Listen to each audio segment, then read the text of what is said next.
Gimon and Guardian Dragon will most likely be returning if LEGO partners with COS again. However, it's undecided if they'll do a sort of legacy store somewhere that is perhaps limited time, every so often with content from previous collabs or rare events, etc. The items may not be unobtainable forever, as that makes little sense with how large the game is currently growing.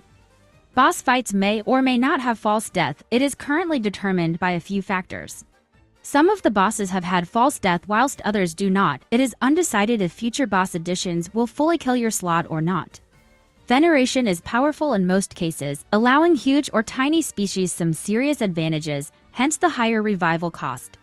Currently, there are no plans to change the cost of reviving a venerated slot. However, this does not mean the price may not be adjusted in the future. Theoretically, it is possible for them to have a creature to have different abilities based off its gender, as it is a really interesting concept. Breath spamming was a non-intentional feature that the dev team had no solid way to combat until the semi-recent breath adjustments. Now players must use breaths as intended.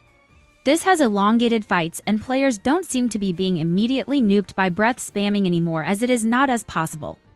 It is unlikely that we'll be getting voice chat right now, as this would lead to many more moderation concerns and extra personnel resources being needed to manage. People are unlikely to use it for the intended uses.